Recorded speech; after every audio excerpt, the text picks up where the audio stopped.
Olá pessoal, o tema da aula de hoje é tributo e espécies tributárias.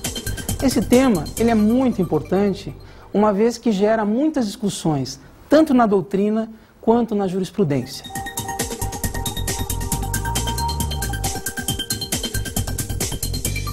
Temos 4 teorias para definir quantas são as espécies tributárias no Brasil. Algumas delas já superadas. A primeira teoria seria a teoria chamada de teoria bipartida, que é a teoria que divide as espécies tributárias em duas. Seriam impostos e taxas.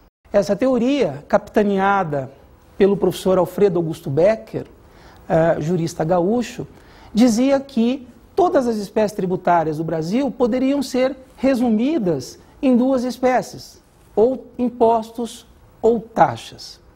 Entretanto, essa teoria foi, há muito tempo, superada pela chamada teoria tripartida dos tributos. Essa teoria tripartida, que teve muitos autores famosos em direito tributário, Geraldo Ataliba, Paulo de Barros, Rubens Gomes de Souza, ela dividia as espécies tributárias em 3. São os impostos, as taxas e as contribuições de melhoria. Essa teoria reúne um grande número de adeptos no Brasil e foi, durante muito tempo, o entendimento mantido pelo próprio Supremo Tribunal Federal. Entretanto, embora ainda reúna boa parte dos juristas do país, não é mais o posicionamento adotado pelo Supremo Tribunal Federal. A teoria quadripartite, ela divide as espécies tributárias em 4. Seriam impostos, taxas, contribuições e contribuições de melhoria. O principal expoente dessa teoria é o professor Arnaldo Borges. Existe uma variante desta mesma teoria, capitaneada pelo professor Fábio Fanucchi, que diz que são também 4 as espécies tributárias, mas as dividem em impostos, taxas, empréstimos compulsórios e contribuições. De toda maneira, essa teoria ela arregimenta poucos autores e quase não tem expressão na jurisprudência. A teoria quinquipartite, que divide as espécies tributárias em 5, ela é, ao lado da teoria tripartida, ou tripartite, a que arregimenta grande parte dos autores e da jurisprudência nacional. Inclusive é hoje o posicionamento recente do Supremo Tribunal Federal, no sentido de que são 5 as espécies tributárias. Seriam elas impostos, taxas, contribuições de melhoria, empréstimos compulsórios e contribuições especiais. Atenção, pessoal! Dentro dessa mesma teoria quinquipartida, há divergência a respeito da terminologia.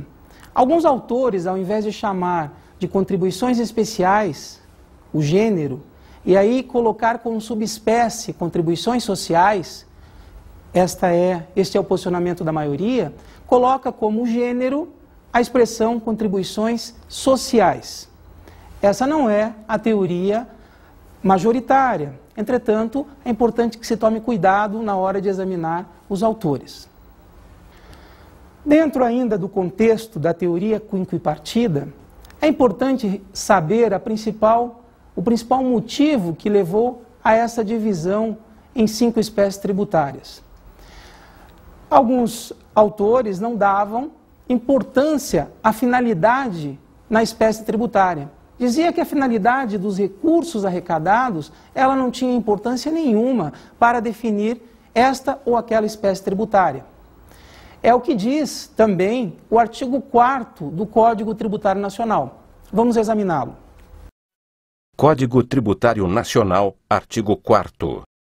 A natureza jurídica específica do tributo é determinada pelo fato gerador da respectiva obrigação, sendo irrelevantes para qualificá-la.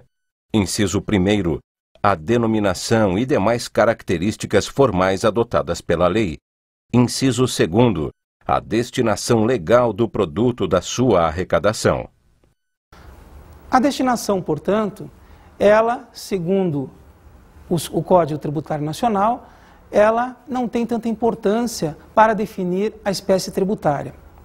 Entretanto, é preciso que se lembre que o Código Tributário Nacional é de 1966. E nós tivemos, a partir do advento da nova Constituição, uma série de modificações que também interferiram no próprio Código Tributário. Dessa maneira, a destinação passou, sim, a partir da Constituição de 88, a obter importância, a destinação dos recursos arrecadados. Isso se dá tanto com o empréstimo compulsório, quanto também com as contribuições especiais. Essa característica fez com que a doutrina e mesmo a jurisprudência passassem a entender que tanto contribuições especiais quanto empréstimos compulsórios, porque marcadas pela destinação, mereceriam então fazer parte de uma nova espécie de tributos. A jurisprudência do Supremo Tribunal Federal, quanto também a jurisprudência, quanto também a doutrina, passou a adotar, em boa parte, essa teoria quinquipartida. Podemos também estabelecer como importante, na hora de tratar sobre como definir quais são as espécies tributárias, se o rótulo ou o nome que a lei emprega ou defere à espécie tributária, se isso tem ou não importância.